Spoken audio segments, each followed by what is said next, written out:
Fidèles téléspectateurs et téléspectatrices, bonjour et bienvenue à cette émission Éducation et Société. Éducation et Société est une émission produite par l'UPEC, unité de production des programmes d'éducation civique. Très chers téléspectateurs, aujourd'hui l'UPEC vous propose comme thème le mouvement paysan et la loi sur le code agricole en République démocratique du Congo. Pour cela, nous ne sommes pas seuls sur ce beau plateau de l'UPEC. Nous recevons aujourd'hui 3 membres du mouvement paysan. Je vais d'abord les présenter. En face de moi, c'est le président Paluku Mivimba Methusalem. Il est le président de la FOPAC. FOPAC qui veut dire Fédération des organisations des producteurs agricole du Congo. Bonjour Président. Bonjour. Nous avons aussi Madame Nduzimwaka Espérance qui est présidente de la FOPACO qui veut dire Force Paysanne du Congo Central. Ça se trouve au Bas-Congo. Elle est aussi membre de la cellule du plaidoyer. Nous avons aussi Messieurs Donatien Malonda qui est conseiller de REPAM. REPAM qui veut dire Regroupement des paysans producteurs du Mayombe. Je vous salue tous et soyez les bienvenus sur le plateau de l'UPEC. Comme je viens de le dire, que nous sommes en train de parler du mouvement paysan et de la loi sur le code agricole en République démocratique du Congo. Peut-être que vous le savez comme moi, certaines personnes se font à l'idée de dire qu'un paysan, c'est celui qui vit à la campagne, c'est un fermier. J'aimerais quand même commencer par le président. Qu'est-ce qu'on appelle paysan? En fait, le paysan, c'est la personne qui tire le grand, je dirais, un grand pourcentage de son revenu de l'agriculture, de la pêche, de l'élevage, ainsi que de l'artisanat.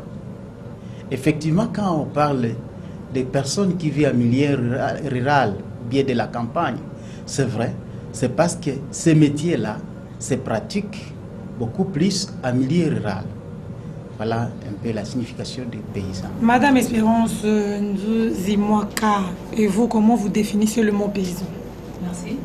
Je pense que comme le président vient de le dire tout de suite là, c'est la signification du paysan. Il a bien expliqué. Et souvent, hier ou le jour passé, quand on apprend que un paysan, c'est quelqu'un seulement qui vit au village. Non. Les paysans, même les gens qui sont en pleine ville, qui vivent, comme le président vient de le dire, tous ces gens-là, ils sont aussi dans la catégorie des paysans. Donc, nous sommes tous paysans. Tous ces gens-là qui tirent leur profit plus du paysannat, c'est ces gens-là qu'on appelle paysans. Je reviens à vous, Président Methusalem. Nous parlons aujourd'hui du mouvement paysan et la loi sur le code agricole en République démocratique du Congo. Parlez-nous un peu brièvement du mouvement. Quand est-ce qu'il a été créé et c'était pour quel objectif? Je dirais le mouvement paysan, c'est une dynamique qui a commencé il y a longtemps. Et le mouvement a une longue histoire. Et si nous voyons un peu l'histoire pour la République démocratique du Congo, ça remonte même vers les années 80, où au Kivu, on a commencé par organiser les paysans à ce qu'ils appelaient FERCOP et la solidarité paysanne. C'est là le début de la structuration du mouvement paysan comme un corps de métier. Mais avant ça, il y avait même en milieu rural des paysans qui s'étaient déjà organisés dans des coopératives et des associations.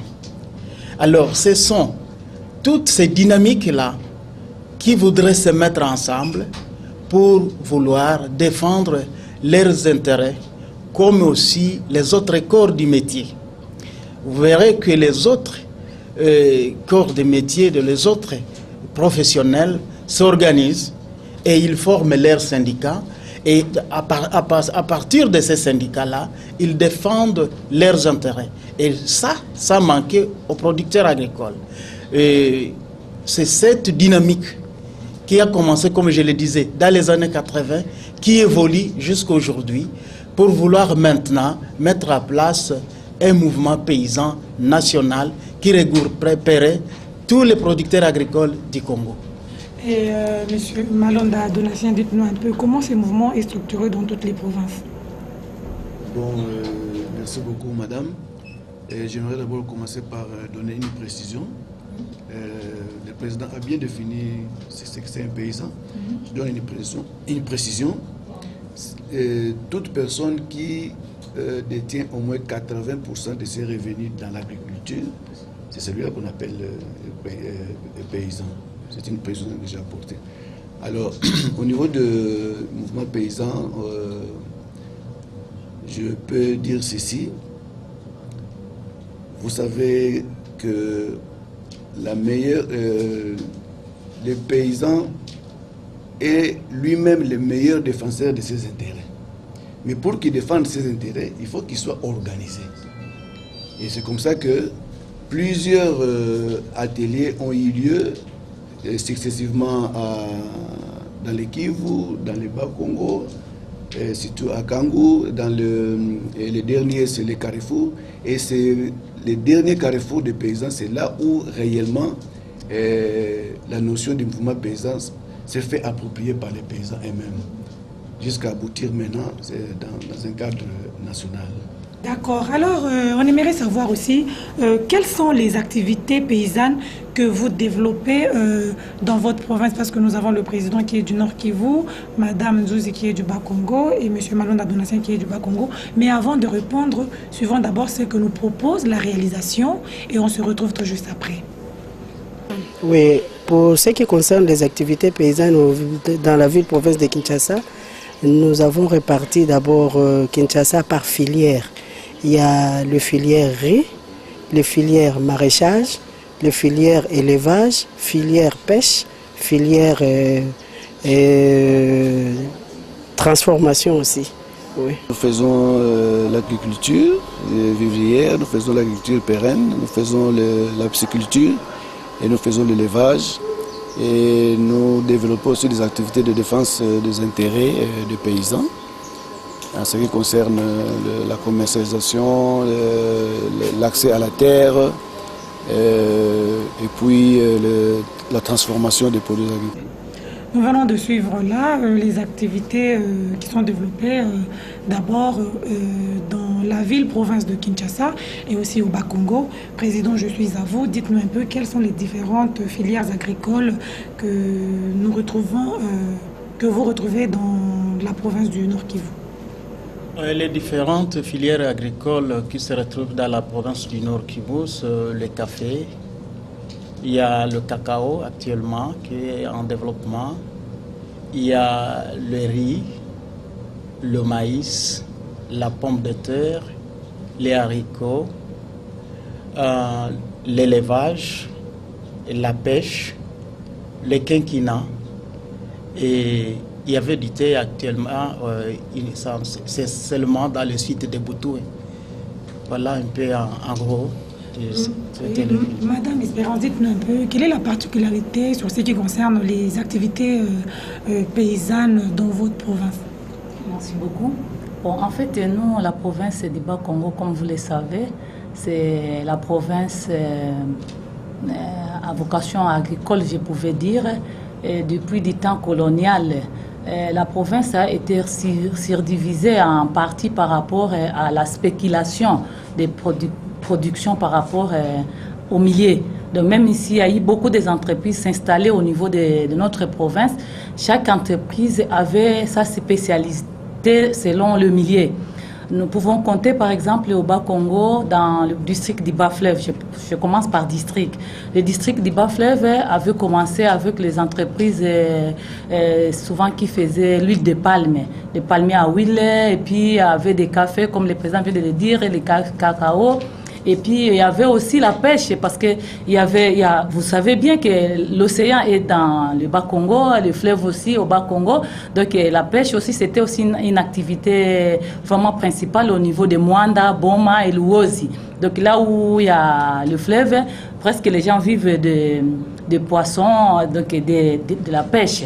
Donc il y a aussi au niveau de l'Ouosi, nous pensons que les gens travaillent plus avec l'haricot. D'ailleurs, vous entendez souvent parler l'haricot qu'on appelle Madeso ya Sekebanza. Donc, il disait que cette milieu-là était déjà spécialisée avec l'haricot.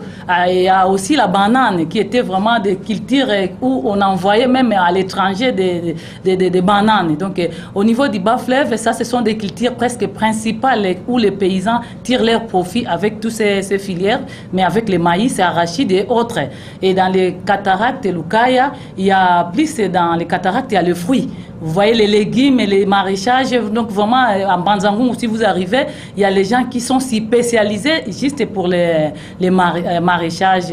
Comme vous venez de parler des activités, vous êtes venu de différentes provinces ici à Kinshasa pour faire le plaidoyer sur le code agricole. Président, vous pouvez nous dire le code agricole, qui l'a élaboré? Est-ce que c'est vous ou bien c'est le député ou encore le ministère de l'Agriculture? Je dirais que c'est le ministère de l'Agriculture. L'idée a commencé au sein du ministère de l'Agriculture où on a commencé les premières réflexions autour de la mise en place d'une loi qui pourrait réglementer l'agriculture. Et aussitôt informés, nous avons approprié l'action. Nous avons fait des sensibilisations et des concertations au niveau de la base pour chercher un peu à comprendre quels sont les éléments qui peuvent contenir dans les codes agricoles. Et ces concertations se sont faites au niveau des chefferies, des territoires, au niveau même provincial, où on a fait inviter plusieurs personnes, dont même les universités, les juristes, pour la réflexion. Et après, les rapports étaient amenés au niveau du ministère de l'Agriculture, où on avait aussi des concertations, d'échanges entre les différentes commissions, parce que le code aussi a plusieurs chapitres. Le chapitre qui était orienté vers les infrastructures et l'agriculture, donc la production, et les chapitres sur le financement agricole, l'énergie. Alors il fallait qu'on ait plusieurs commissions qui travaillaient là-dessus. Et nous, plus précisément pour le Nord Kivu, on nous a confié le chapitre qui traitait de l'accès à la terre. Donc, c'est comme ça que les activités s'étaient déroulées au niveau du ministère. Et après, le ministère de l'Agriculture, après avoir réuni tous les éléments, a présenté maintenant le projet de code au niveau du gouvernement d'abord.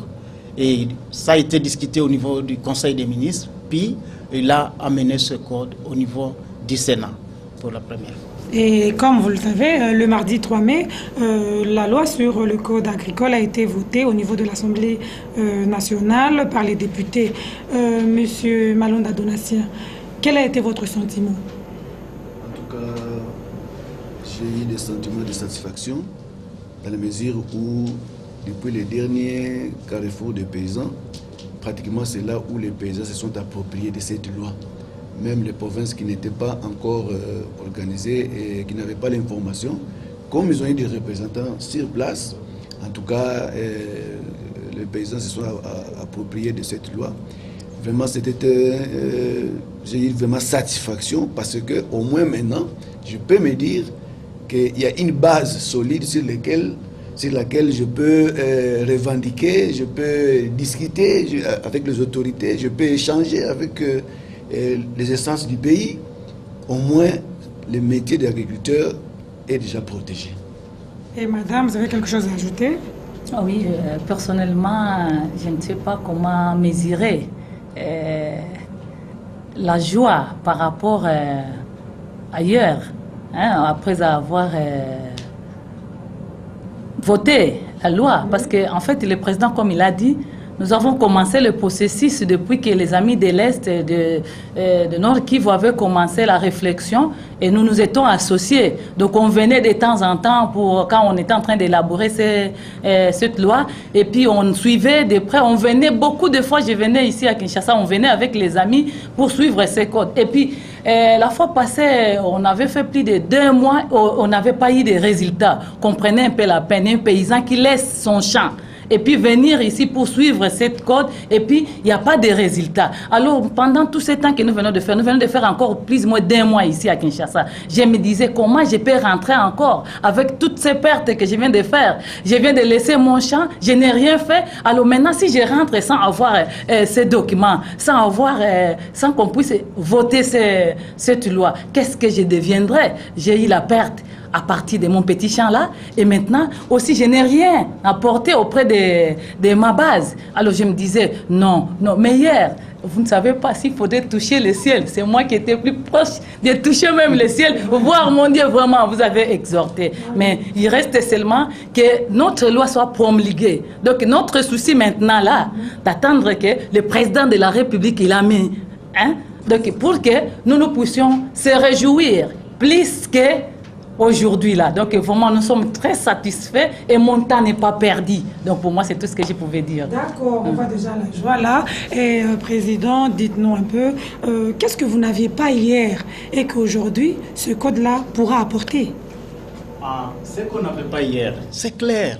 On n'avait pas une loi qui oriente l'agriculture dans les pays. Ça c'est très clair. Donc en fait, avec l'absence de cette loi-là, il était difficile de pouvoir développer l'agriculture. Et si vous lisez les articles de la loi, vous verrez que les articles-là précisent certaines choses. Par exemple, l'accès ou le mécanisme de protection des exploitants agricoles et le suivi des produits agricoles. Ça, c'est vraiment quelque chose d'important. Et le mécanisme aussi de financement agricole. Ça, c'est aussi autre chose d'important. On ne peut pas développer l'agriculture sans les moyens. Et il y a aussi l'implication des producteurs agricoles dans la prise de décision, dans les centres de prise de décision en matière agricole. Voilà ce que nous, on n'avait pas. On ne pouvait pas associer les producteurs agricoles dans toute décision prise au niveau national, que ce soit au niveau provincial, même au niveau des territoires. Voilà ce qu'on n'avait pas et ce qu'on a aujourd'hui, ce qui fait maintenant notre fierté. Là, vous venez de dire ce que vous n'aviez pas et que grâce à ces codes, vous allez être vraiment garanti dans beaucoup de domaines. Découvrons aussi ce que disent d'autres délégués et aussi les députés sur ce qui concerne ce code agricole. Suivant. Et vous savez que depuis bien longtemps, notre pays ne disposait pas de code agricole. Et donc les paysans ont travaillé dans un contexte légal qui était flou. Et donc la loi ici vient mettre un certain nombre de garde-fous et de principes qui vont gérer le secteur ou disons l'agriculture, parce que finalement la loi a été réduite au volet agriculture.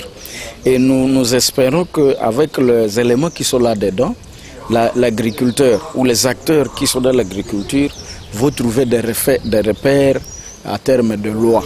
Et ça manquait au niveau de notre pays. Bon, personnellement, moi je peux dire, au départ on n'avait pas les codes. Mais les codes, ce que ça nous a apporté, c'est ces codes qui est venu auprès des paysans.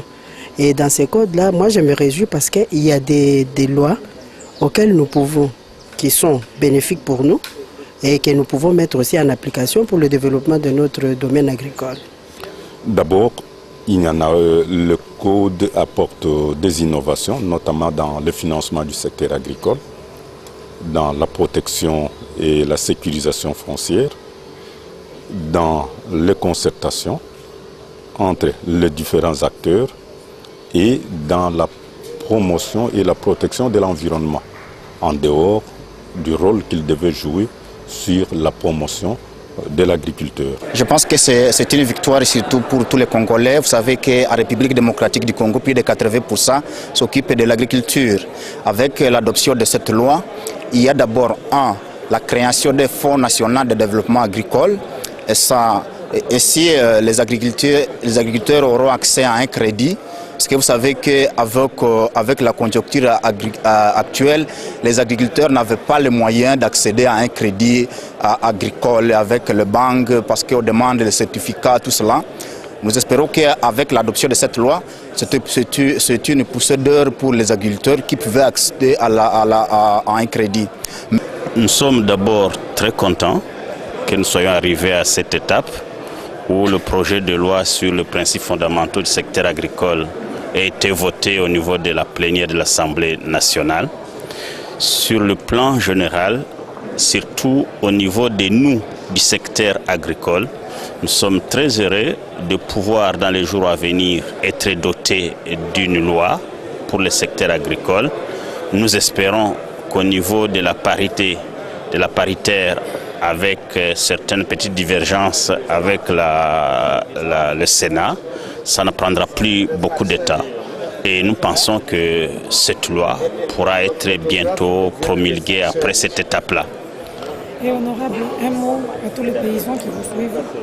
Pour tous les paysans qui nous suivent à ce moment, nous disons courage, parce qu'une chose est d'être doté d'une loi, une autre est de travailler. Nous devons tous revenir au travail parce qu'il est inconcevable que nous qui sommes dans un pays où nous avons 80 millions d'hectares arables, nous puissions être des importateurs de denrées alimentaires. C'est une honte. Nous devons aller dans le sens de chercher comment maintenant produire et un seul secret, c'est revenir au travail. Eh bien, vous venez de suivre là les différents points de vue des délégués et des honorables députés, où on a suivi l'honorable Pius Bitakouya qui a dit que dans notre pays, nous avons plusieurs hectares et nous ne pouvons pas être importateurs des produits, des denrées alimentaires. Et quel est votre commentaire, Président Paluku? Je pense que ce qu'il a dit, c'est vrai. C'est parce que nous ne sommes pas organisés. C'est parce que si notre gouvernement ne se soucie pas de l'agriculture, n'investit pas dans l'agriculture, dans notre pays, le budget alloué à l'agriculture, c'est 0, je pense, 0,69%.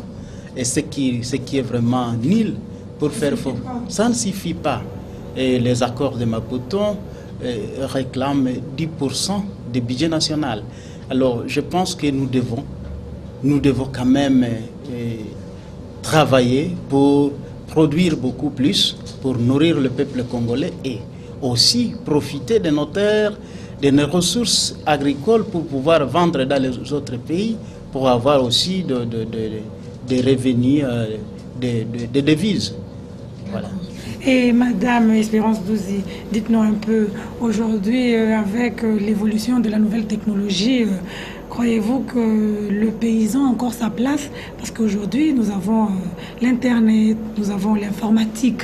Est-ce que le paysan a toujours sa place dans la société? Merci beaucoup pour la question. Je pense que sans le paysan, même ces gens-là qui travaillent à l'Internet, ils ne peuvent pas aller travailler à jeun. Il faudrait d'abord qu'ils mangent. Donc, quel que soit votre métier, le premier métier, c'est l'agriculture. C'est la production agricole, c'est le premier métier. Il n'y a pas autre métier qui dépasse tous les métiers du monde. Avant que n'importe, même le président de la République, sans avoir mangé ce que nous produisons, il ne pouvait pas être président aujourd'hui. Moi, je pense que le président vient de le dire ici, la nouvelle technologie appropriée, je pense que c'est là où nous devons aboutir, que les paysans puissent changer les méthodes de cultiver. Si nos amis cultivent avec de nouvelles techniques, pourquoi pas nous les paysans, pour que nous puissions produire en abondance? Donc moi je pense qu'aujourd'hui là, avec notre loi, avec cette volonté du gouvernement, je pense que nous devons nous mettre autour d'une table pour voir qui va faire quoi et comment nous allons le faire pour nourrir ces paysans. Pourquoi nous devons continuer à s'endetter par-ci par-là? Nous avons les produits qui pourrissent dans nos milieux, malgré le faible production, mais ça pourrit. Parce qu'il n'y avait pas une politique. Mais maintenant, si la politique est là, je ne pense pas qu'on aura de difficultés pour transformer nos produits agricoles. Ça, c'est de nouvelles technologies que vous venez de me dire. C'est la transformation de nos produits pour valoriser nos produits. Ok, et Monsieur Donatien Malonda, dites-nous un peu de quelle manière le mouvement paysan contribue aussi au développement de notre société congolaise. Bon, merci, c'est une question très pertinente, mais Et la loi tombe au bon moment où les paysans, producteurs, maintenant se regroupent. Vous savez que l'union fait la force. Donc la loi est vraiment la bienvenue parce que déjà les paysans se sont regroupés déjà et en se regroupant, il y a les idées qui naissent et en insérant ça avec la défense de nos propres intérêts, je crois qu'on va remonter la pente en ce qui concerne la dépendance, disons, à grande échelle de l'extérieur pour l'alimentation de notre population. Oui, Président, de quelle manière le mouvement paysan contribue au développement de notre société? Pour ajouter ce que vient de dire M. Donatien Malonda. Oui, effectivement, le mouvement paysan contribue